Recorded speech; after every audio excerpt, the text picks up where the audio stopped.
Guys, pag nagde-drain tayo ng oil, open natin to ha. Masikip. Ito muna. Angat yung dipstick, tas open ko. Kaso masikip. Kuha mo na ako pang luwag. Make sure bago kayo mag-drain ng oil na kaya nyong tanggalin muna yung filter. Yung washer sa drain plug na iiwan, double check nyo na lang po kailangan tanggalin natin pag papalitan ng bago. Guys, today change oil tayo ni Wigo. Naka 1,000 kilometers na kasi siya, kaya palitan natin ang langis. Lipat ko muna si Jazz doon, tapos lipat ko si Wigo dito. Okay. Drain bolt ng Toyota Wigo, size 14. Luwagan natin tapos drain na natin yung langis.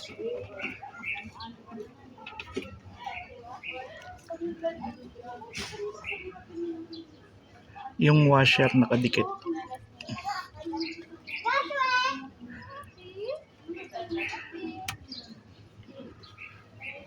Ayan, drain muna natin, balikan na lang.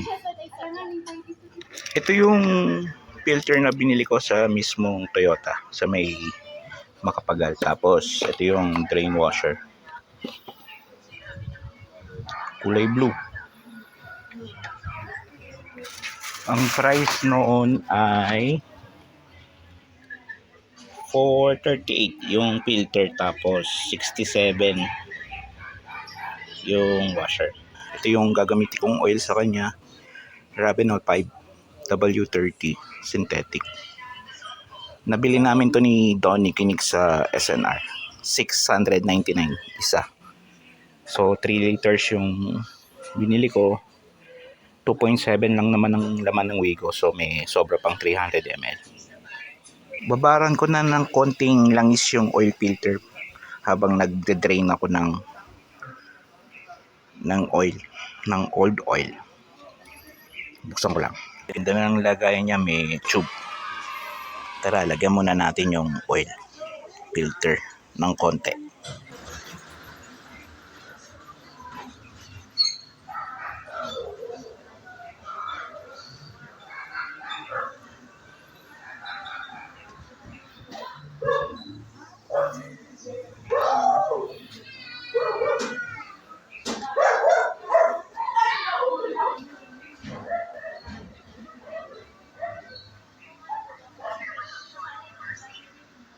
Wala, ayaw. Magana yung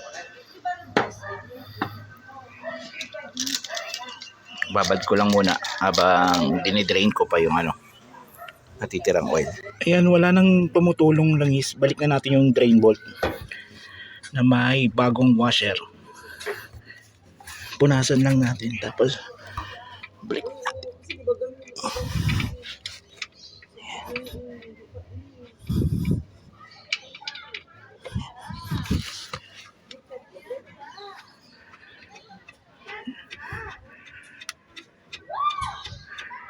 Ayan. Kamay muna bago gamitan ng tools. Tapos tanggalin na natin yung filter. Yan, kaya ko ng kamay yan.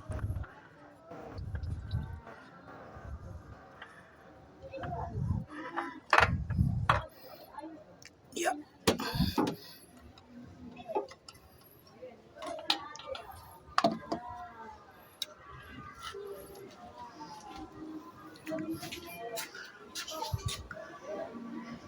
Nakalagay na filter Daihatsu.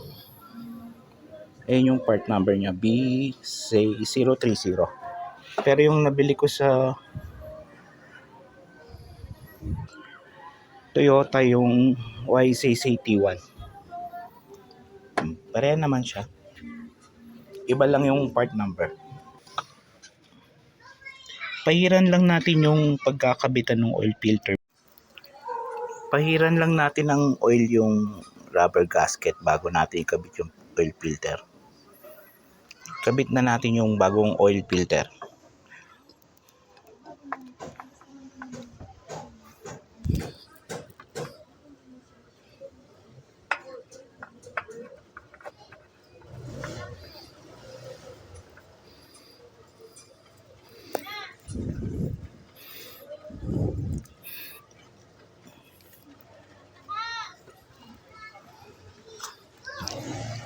Tapos maliit lang naman tong oil filter, kaya na natin to higpitan ng kamay lang.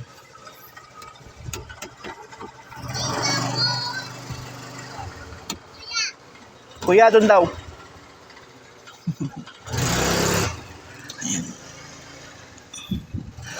Yeah, pitan lang natin.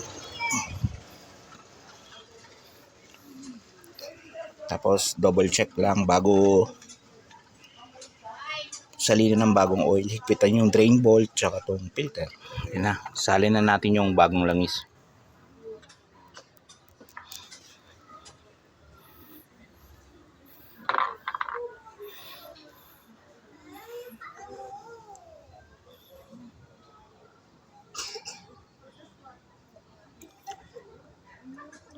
.7 liters, iwan lang tayo ng 300 ml. Iwan muna ako ng 500 ml.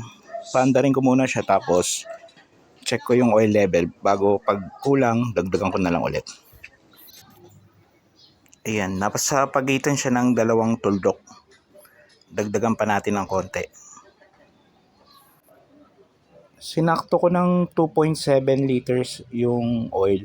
Tapos ayun, sakto na siya dun sa pangalawang guhit.